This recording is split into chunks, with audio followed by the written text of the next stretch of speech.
नमस्कार। आज हमारे पास जो सोर्सेज हैं वो किसी टेक्स्ट बुक से नहीं है, बल्कि एक तरह की एडवेंचर गाइड लगते हैं।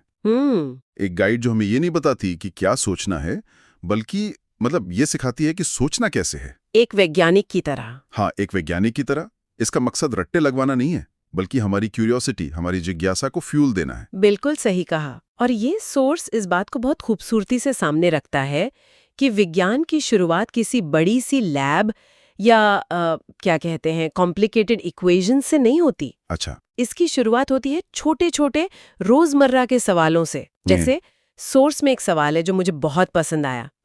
पूरी की एक परत पतली और दूसरी मोटी क्यों होती है? ये सवाल तो हर घर में पूछा जाना चाहिए। एग्जैक्टली।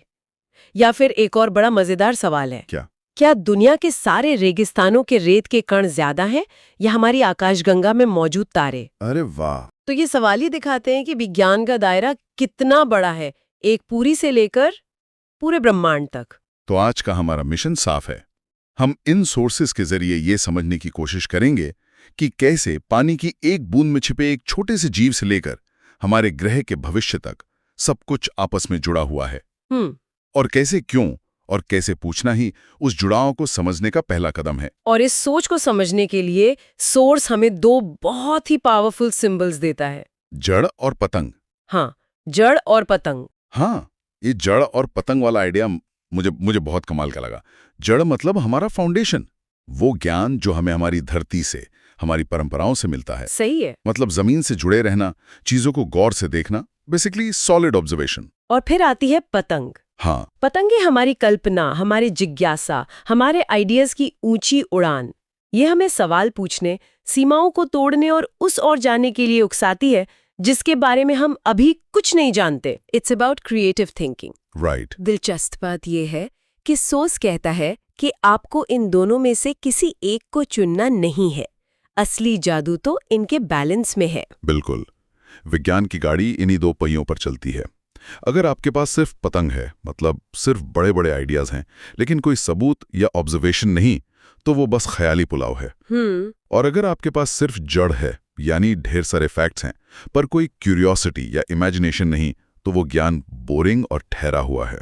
तो मतलब बिना जड़ के पतंग हवा में खो जाएगी और बिना पतंग के जड़ एक ही जगह पर रह जाएगी। बहुत बढ़िया तरीके से समझाया। तो इसी जड़ और पतंग के बैलेंस को दिमाग में रखकर चलिए उस साइंटिफिक जर्नी पर चलते हैं जिसका रास्ता हमारे सोर्स में दिखाया गया है। चलिए। और ये सफर शुरू होता है एक बहुत ही छोटी सी जगह से, पानी की सिर्फ एक बूंद से। एक बूंद जिसमें सूक्ष्म जीवों यानी माइक्रो ऑर्गेनिजम्स की एक पूरी छिपी हुई दुनिया है। सोर्स हमें बताता है कि ये जीव हमें दिखाई नहीं देते, लेकिन हमारी जिंदगी पर इनका बहुत गहरा असर पड़ता है। अच्छा। कुछ हमारे दोस्त हैं, जैसे वो जो हमारे पेट में खाना पचाने में मदद करते हैं या जिनसे हम दवाइयाँ बनाते हैं। और कुछ दुश्मन भी हैं ना, जो हमें बीमार कर सकते हैं, इन्फेक्शंस फैला सकते हैं। बिल्कुल। और यहीं से ये यात्रा हमारे अपने शरीर पर आ जाती है। अच्छा, खाना, एक्सरसाइज और टीके, ये सब हमें इन छोटे दुश्मनों से लड़ने में कैसे मदद करते हैं? यहाँ एक बहुत सीधा कनेक्शन है। जब हम उस अदृश्य दुनिया को समझते हैं तो हम अपने इस दृश्य शरीर को बेहतर तरीके से सुरक्षित रख पाते हैं। सही बात है। ये साइंस के प्रैक्टिकल एप्लीकेशन का एक बेहतरीन उदाहरण है। ये तो कमाल है कि कैसे हमारे अंदर ही एक पूरी की पूरी दुनिया चल रही है जिसके बारे में हमें पता भी नहीं। अच्छा, इस अदृश्य दुनिया की बात हो रही है तो बिजली के बारे में सोचना तो बनता है।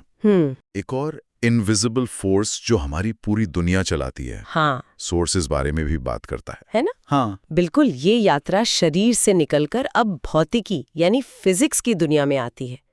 सोर्स हमें रोजमर्रा की चीजों की तरफ देखने को कहता है।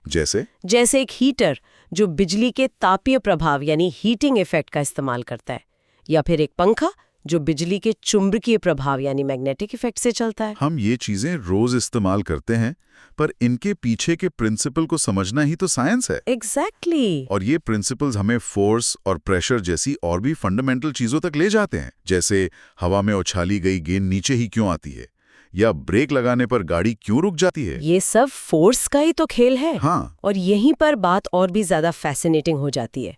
सोर्स बताता है कि प्रेशर का यही सिंपल सा आइडिया मौसम की बड़ी बड़ी घटनाओं को भी चलाता है। जैसे जब हवा के दबाव यानी एयर प्रेशर में थोड़ा सा अंतर होता है तो एक हल्की सी हवा चलती है। एक मिनट, ये तो बहुत बड़ा लीप है।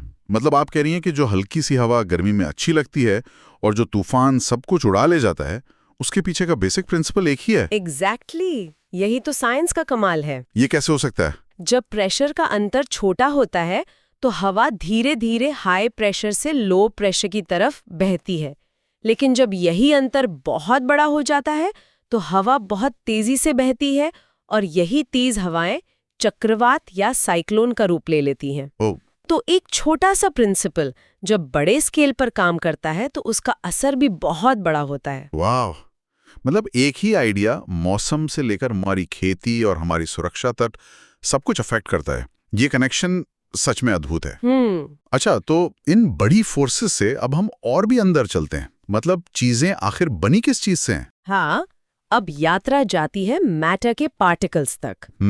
सोच समझाता है कि हमारे आसपास जो कुछ भी है वो सब छोटे छोटे कणों से बना है। पार्टिकल्स से? हाँ, और इन पार्टिकल्स का बिहेवियर ही तय करता है कि कोई चीज ठोस होगी, तरल होगी या गैस। अच्छा, तो जैसे चाय में चीनी घोलते हैं तो चीनी गायब नहीं होती, बस उसके पार्टिकल्स पानी के पार्टिकल्स के बीच की खाली जगह में जाकर छिप जाते हैं। बिल्कुल यही, ये केमिस्ट्री की दुनिया की शुरुआत है, जहां हम सीखते हैं कि पदार्थ, तत्व, यौगिक और मिश्रण क्या होते हैं।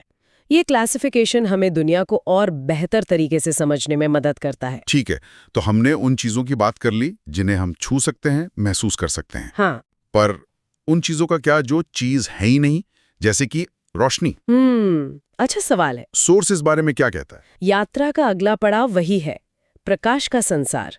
सोर्स बताता है कि प्रकाश सीधी रेखा में चलता है और जब वो किसी चमकदार सतह से टकराता है तो परावर्तित होता है, यानी रिफ्लेक्ट होता है। अच्छा। और यही सिंपल आइडिया समझाता है कि क्यों एक चमचमाते चम्मच में हमारी शक्ल दिखती है या शीशा कैसे काम करता है। और चश्मा भी तो इसी से जुड़ा है ना?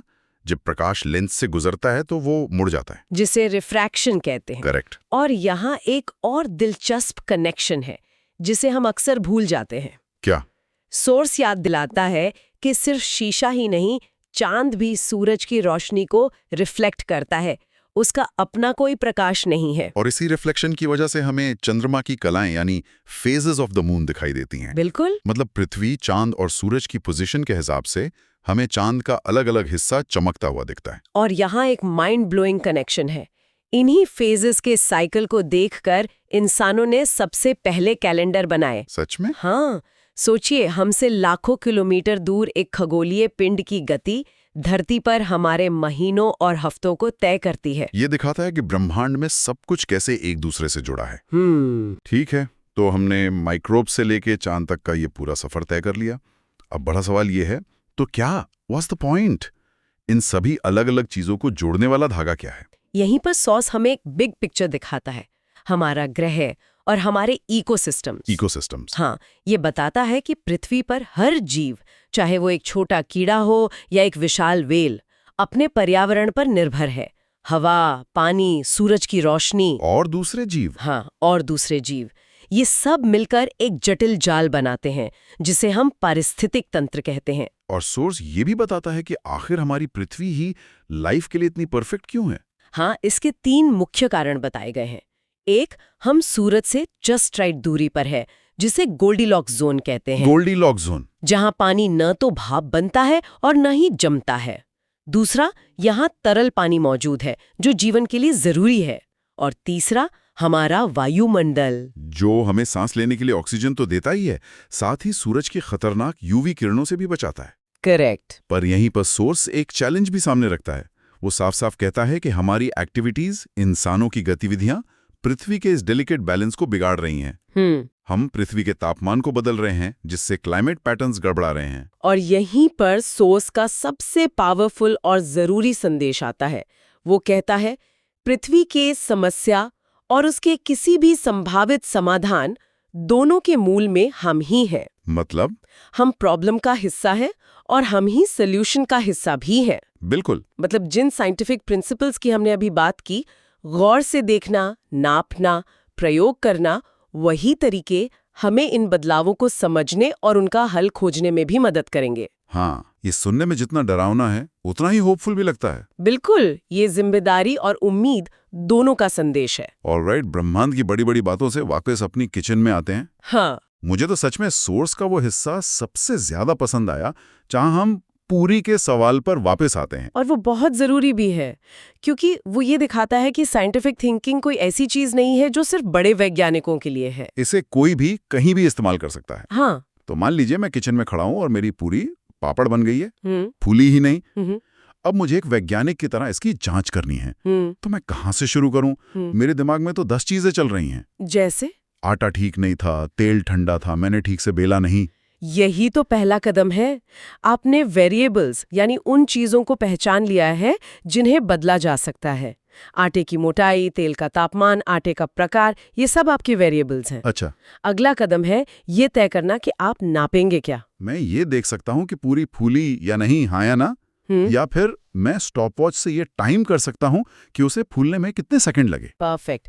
और अब आता है सबसे जरूरी हिस्सा, जिसे कंट्रोल्ड एक्सपेरिमेंट कहते हैं। हाँ, कंट्रोल्ड एक्सपेरिमेंट, ये मुझे स्कूल से याद है।